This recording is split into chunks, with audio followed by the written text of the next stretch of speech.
ಇನ್ನ ಇದೇ ಸಂದರ್ಭದಲ್ಲಿ 8 ಬೇಡಿಕೆಗಳನ್ನ ಈಡೇರಿಸುವುದಕ್ಕೆ ನನ್ನಿಂದ ಸಾಧ್ಯ ಇಲ್ಲ ಅಂತ ಎಚ್.ಕೆ. ಪಾಟೀಲ್ ಹೇಳಿಕೆಯನ್ನ ಕೊಡ್ತಾ ಇದ್ದಂತೆ ಬೆಳೆಗಾರರು ರೊಚ್ಚಿಗೆದ್ದಿದ್ದಾರೆ.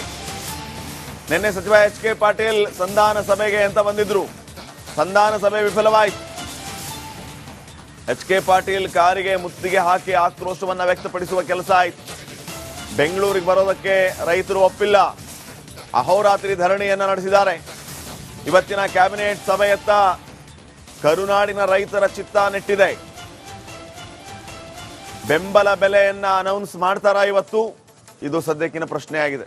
SP ಗುಳೇದವರು ನನಗೆ ನಿಮ್ಮ ಪ್ಲಸ್ ಪಾಯಿಂಟ್ ಯಾವ್ಯಾವ ನೋಡ್ರಿ ಮಾಡಬೇಕು, ಹೆಂಗ ಆಗ್ಬೇಕು, ಏನಾಗಬೇಕು ಅನ್ನೋದ್ರ ಬಗ್ಗೆ ತಮ್ಮ ಒತ್ತಡವನ್ನ ಹೇರೋದಲ್ಲದೆ ಹಲವಾರು ಮಾಹಿತಿಗಳನ್ನ ಮಾರ್ಗದರ್ಶನವನ್ನ ಕೊಟ್ಟಿದ್ದಾರೆ.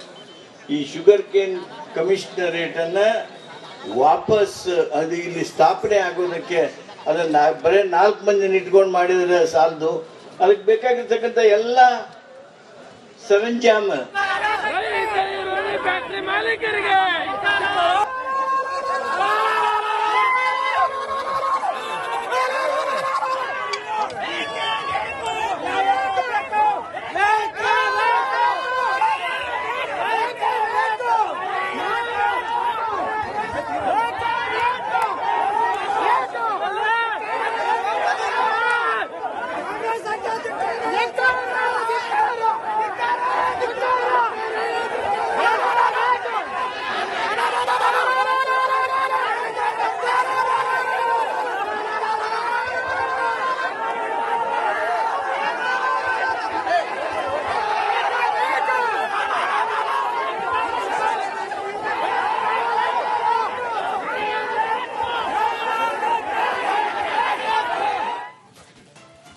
ಇನ್ನ ಇದೇ ಸಂದರ್ಭದಲ್ಲಿ 8 ಬೇಡಿಕೆಗಳನ್ನ ಈಡೇರಿಸುವುದಕ್ಕೆ ನನ್ನಿಂದ ಸಾಧ್ಯ ಇಲ್ಲ ಅಂತ ಎಚ್.ಕೆ. ಪಾಟೀಲ್ ಹೇಳಿಕೆಯನ್ನ ಕೊಡ್ತಾ ಇದ್ದಂತೆ ಬೆಳೆಗಾರರು ರೊಚ್ಚಿಗೆದ್ದಿದ್ದಾರೆ.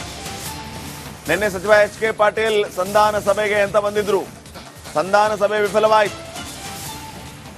ಎಚ್.ಕೆ. ಪಾಟೀಲ್ ಕಾರಿಗೆ ಮುತ್ತಿಗೆ ಹಾಕಿ ಆಕ್ರೋಶವನ್ನ ವ್ಯಕ್ತಪಡಿಸುವ ಕೆಲಸ ಆಯಿತು. ಬೆಂಗಳೂರಿಗೆ ಬರೋದಕ್ಕೆ ರೈತರು ಒಪ್ಪಿಲ್ಲ. ಅಹೋರಾತ್ರಿ ಧರಣಿಯನ್ನ ನಡೆಸಿದ್ದಾರೆ. ಇವತ್ತಿನ ಕ್ಯಾಬಿನೆಟ್ ಸಭೆಯತ್ತ ಕರುನಾಡಿನ ರೈತರ ಚಿತ್ತ ನೆಟ್ಟಿದೆ. ಬೆಂಬಲ ಬೆಲೆಯನ್ನ ಅನೌನ್ಸ್ ಮಾಡ್ತಾರಾ ಇವತ್ತು? ಇದು ಸದ್ಯಕ್ಕಿನ ಪ್ರಶ್ನೆ ಆಗಿದೆ.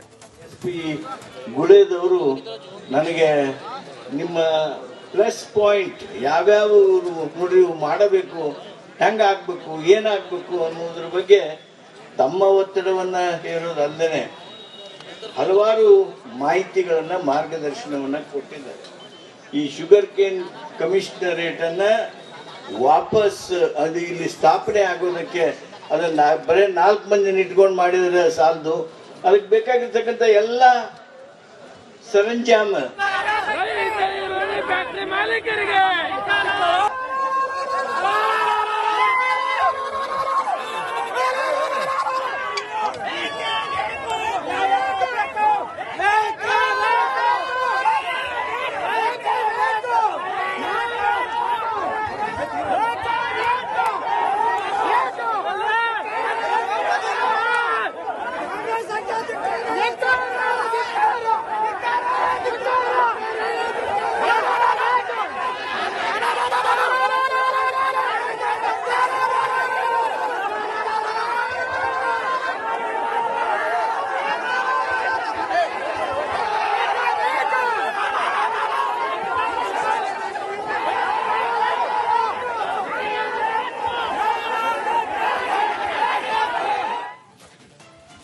ಇನ್ನ ಇದೇ ಸಂದರ್ಭದಲ್ಲಿ 8 ಬೇಡಿಕೆಗಳನ್ನ ಈಡೇರಿಸುವುದಕ್ಕೆ ನನ್ನಿಂದ ಸಾಧ್ಯ ಇಲ್ಲ ಅಂತ ಎಚ್.ಕೆ. ಪಾಟೀಲ್ ಹೇಳಿಕೆಯನ್ನ ಕೊಡ್ತಾ ಇದ್ದಂತೆ ಬೆಳೆಗಾರರು ರೊಚ್ಚಿಗೆದ್ದಿದ್ದಾರೆ. ನಿನ್ನೆ ಸಚಿವ ಎಚ್.ಕೆ. ಪಾಟೀಲ್ ಸಂಧಾನ ಸಭೆಗೆ ಅಂತ ಬಂದಿದ್ರು. ಸಂಧಾನ ಸಭೆ ವಿಫಲವಾಯಿತು. ಎಚ್.ಕೆ. ಪಾಟೀಲ್ ಕಾರಿಗೆ ಮುತ್ತಿಗೆ ಹಾಕಿ ಆಕ್ರೋಶವನ್ನ ವ್ಯಕ್ತಪಡಿಸುವ ಕೆಲಸ ಆಯಿತು. ಬೆಂಗಳೂರಿಗೆ ಬರೋದಕ್ಕೆ ರೈತರು ಒಪ್ಪಿಲ್ಲ. ಅಹೋರಾತ್ರಿ ಧರಣಿಯನ್ನ ನಡೆಸಿದ್ದಾರೆ. ಇವತ್ತಿನ ಕ್ಯಾಬಿನೆಟ್ ಸಭೆಯತ್ತ ಕರುನಾಡಿನ ರೈತರ ಚಿತ್ತ ನೆಟ್ಟಿದೆ. ಬೆಂಬಲ ಬೆಲೆಯನ್ನ ಅನೌನ್ಸ್ ಮಾಡ್ತಾರಾ ಇವತ್ತು? ಇದು ಸದ್ಯಕ್ಕಿನ ಪ್ರಶ್ನೆ ಆಗಿದೆ. SP ಗುಳೆದವರು ನನಗೆ ನಿಮ್ಮ ಪ್ಲಸ್ ಪಾಯಿಂಟ್ ಯಾವ್ಯಾವ ನೋಡ್ರಿ ಮಾಡಬೇಕು, ಹೆಂಗೆ ಆಗಬೇಕು, ಏನಾಗಬೇಕು ಅನ್ನೋದ್ರ ಬಗ್ಗೆ ತಮ್ಮ ಒತ್ತಡವನ್ನು ಹೇರೋದಲ್ಲದೆ ಹಲವಾರು ಮಾಹಿತಿಗಳನ್ನು ಮಾರ್ಗದರ್ಶನವನ್ನು ಕೊಟ್ಟಿದ್ದಾರೆ. ಈ ಶುಗರ್ ಕೇನ್ ಕಮಿಷನರೇಟನ್ನು ವಾಪಸ್ ಅದು ಇಲ್ಲಿ ಸ್ಥಾಪನೆ ಆಗೋದಕ್ಕೆ ಅದನ್ನು ಬರೀ 4 ಮಂದಿನ ಇಟ್ಕೊಂಡು ಮಾಡಿದರೆ ಸಾಲದು, ಅದಕ್ಕೆ ಬೇಕಾಗಿರ್ತಕ್ಕಂಥ ಎಲ್ಲ ಸರಂಜಾಮ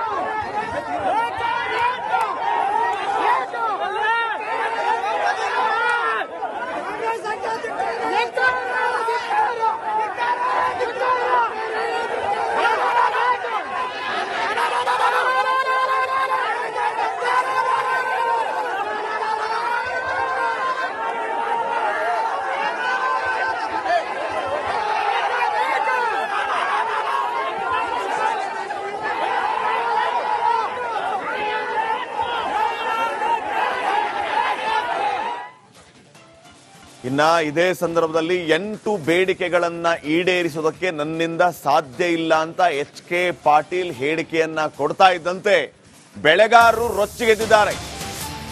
ನಿನ್ನೆ ಸಚಿವ HK ಪಾಟೀಲ್ ಸಂಧಾನ ಸಭೆಗೆ ಅಂತ ಬಂದಿದ್ರು, ಸಂಧಾನ ಸಭೆ ವಿಫಲವಾಯಿತು. HK ಪಾಟೀಲ್ ಕಾರಿಗೆ ಮುತ್ತಿಗೆ ಹಾಕಿ ಆಕ್ರೋಶವನ್ನ ವ್ಯಕ್ತಪಡಿಸುವ ಕೆಲಸ ಆಯಿತು. ಬೆಂಗಳೂರಿಗೆ ಬರೋದಕ್ಕೆ ರೈತರು ಒಪ್ಪಿಲ್ಲ, ಅಹೋರಾತ್ರಿ ಧರಣಿಯನ್ನ ನಡೆಸಿದ್ದಾರೆ. ಇವತ್ತಿನ ಕ್ಯಾಬಿನೆಟ್ ಸಭೆಯತ್ತ ಕರುನಾಡಿನ ರೈತರ ಚಿತ್ತ ನೆಟ್ಟಿದೆ. ಬೆಂಬಲ ಬೆಲೆಯನ್ನ ಅನೌನ್ಸ್ ಮಾಡ್ತಾರಾ ಇವತ್ತು? ಇದು ಸದ್ಯಕ್ಕಿನ ಪ್ರಶ್ನೆ ಆಗಿದೆ. SP ಗುಳೆದವರು ನನಗೆ ನಿಮ್ಮ ಪ್ಲಸ್ ಪಾಯಿಂಟ್ ಯಾವ್ಯಾವ ನೋಡ್ರಿ ಮಾಡಬೇಕು, ಹೆಂಗೆ ಆಗಬೇಕು, ಏನಾಗಬೇಕು ಅನ್ನೋದ್ರ ಬಗ್ಗೆ ತಮ್ಮ ಒತ್ತಡವನ್ನು ಹೇರೋದಲ್ಲದೆ ಹಲವಾರು ಮಾಹಿತಿಗಳನ್ನು ಮಾರ್ಗದರ್ಶನವನ್ನು ಕೊಟ್ಟಿದ್ದಾರೆ. ಈ ಶುಗರ್ ಕೇನ್ ಕಮಿಷನರೇಟನ್ನು ವಾಪಸ್ ಅದು ಇಲ್ಲಿ ಸ್ಥಾಪನೆ ಆಗೋದಕ್ಕೆ ಅದನ್ನು ಬರೀ 4 ಮಂದಿನ ಇಟ್ಕೊಂಡು ಮಾಡಿದರೆ ಸಾಲದು, ಅದಕ್ಕೆ ಬೇಕಾಗಿರ್ತಕ್ಕಂಥ ಎಲ್ಲ ಸರಂಜಾಮ